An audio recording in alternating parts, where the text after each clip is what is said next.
You ever get that feeling on a Sunday morning where the shop is so quiet it actually feels loud? Like every unfinished project is staring at you, just judging your life choices? I think for most people, that's just called guilt, Tiger. But for you, it's probably the ghost of that mahogany cabinet you never finished back in '04. Hey, that cabinet and I have an understanding. It's seasoning. But honestly, looking around today, I'm feeling less like a procrastinator and more like a kid on Christmas.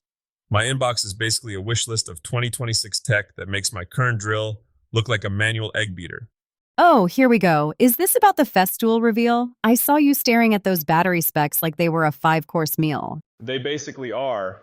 Festool just dropped their 2026 lineup, and Alex, I'm telling you, they finally figured out how to make a battery feel like it's plugged into the Hoover Dam. We used to joke that cordless meant you had about 10 good minutes of ripping plywood before the saw started wheezing like an old dog. Not anymore. I'll admit, the runtime claims are pretty wild. But let's be real. Festool prices usually require a second mortgage. Is the green and black tax worth it this year? Or can us mere mortals stick to our Milwaukee and Makita kits? Well, the thin-walleted among us, myself included most days, aren't left out in the cold. Milwaukee is doing that buy more, save more thing again. I actually picked up a pack-out kit yesterday because my current organization system is basically throw it in a pile and pray. Praying is not a storage solution, Tiger. It's worked for 20 years.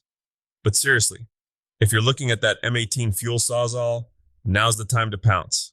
It's got enough torque to vibrate your teeth loose, but in a good way. And Acme is slashing 15% off Makita LXT tools. It's a good time to be a person who likes sharp, spinning things. Transitioning from tools to the people who actually use them. I wanted to talk about something you flagged in the blog. We always hear about the labor shortage in the trades, but you found a different bottleneck. It's not just that people don't want to work, it's that there's no one left to teach them. It's a massive blind spot. We've spent years shouting from the rooftops, telling kids to get into HVAC or electrical work because the pay is stellar, which it is, but we forgot that the graybeards are retiring. We have 40,000 openings a year in HVAC alone, and the instructors are vanishing. So we have the students standing at the door, but the classroom is empty? Exactly. If you're a veteran tech and your knees are starting to sound like a bowl of Rice Krispies every time you crawl into a crawl space, the industry needs you in front of a chalkboard. 2026 is becoming the year of the encore career. You're not retiring, you're just downloading 30 years of mechanical intuition into a bunch of 20-somethings. I love that downloading intuition phrase, but check this out. Did you see what they're doing in Hamilton County? The PHCC jail program, man, that hit me right in the chest. They're teaching inmates high-level plumbing and HVAC skills. It's genius. You take people who need a second chance and give them a skill that is literally recession-proof. It solves the labor gap and reduces recidivism in one go. It's the ultimate fix-it project. You're not just repairing a condenser, you're repairing a life. I've seen guys come out of programs like that who have a hunger for the work that had put a standard apprentice to shame. They know exactly what's at stake. Okay, shifting gears to the maker mogul side of things. I looked at the E-rank data you pulled. Wood is apparently the only word that matters on the internet this month. It's a wood core summer, Alex. Don't ask me why, but everyone wants their house to look like a high-end lumberyard right now. Wood core? Is that like cottage core but with more splinters? Pretty much, but specifically it's white oak, walnut, and reclaimed timber. If you're an Etsy seller and you aren't using keywords like sustainable decor or custom wood gifts, you're basically leaving money on the shop floor. I noticed a stat in there about personalization. You mentioned a 25% higher conversion rate if things are engraved? People are suckers for their own names. You could take a scrap piece of pine, laser etch the Miller family on it, and suddenly it's a $30 heirloom. I'm joking, mostly. But seriously, the data shows that the more a customer feels like a piece was made just for their specific corner of the world, the faster they hit that buy button. So, if I'm a maker, I don't necessarily need to build a whole dining table to make a profit. I just need to find the right niche, like minimalist shelving or engraved kitchenware. Exactly. Find a small hole in the market and fill it with sawdust. Speaking of filling things with sawdust, let's talk about Bench Week. You seem particularly hyped about the new Wood Whisperer course. Mark Spagnuolo is a wizard, plain and simple. He's doing this trestle breakfast table course. Trestle joinery is one of those things that looks like it requires a degree in structural engineering, but once you find the flow of it, it's incredibly satisfying. It's all about the physics of the weight holding the piece together.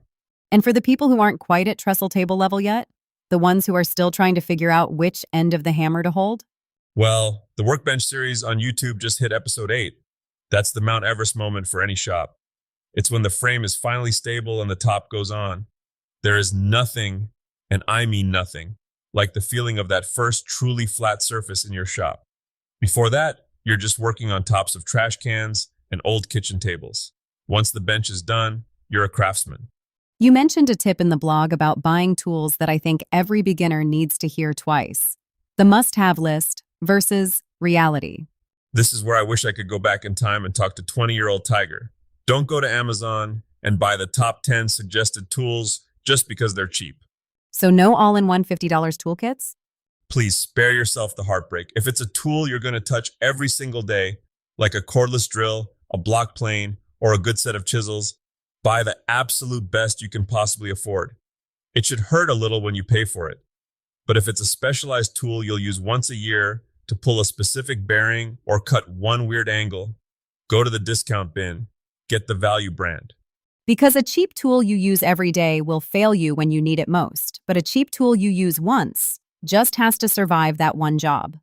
Precisely. It's about being a surgeon with your budget so you can be a master with your hands. So, what's the Sunday takeaway, Tiger? For the person sitting in their garage right now, looking at a pile of wood and feeling a little overwhelmed? I think it's about realizing that every master you see, whether it's Mark Spagnuolo or that HVAC tech who can diagnose a furnace just by the sound of the hum, started with a messy shop and a lot of questions. Whether you're leaning into the trades, trying to grow an Etsy empire, or just trying to get your first workbench level, the only way out is through. And maybe don't be afraid to be the instructor, even if you don't feel like an expert yet. Sometimes the best way to learn is to show someone else how it's done.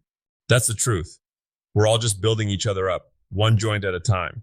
Now, if you'll excuse me, I have a seasoning mahogany cabinet that's finally calling my name. About time. Stay hungry, stay humble, and let's get to work.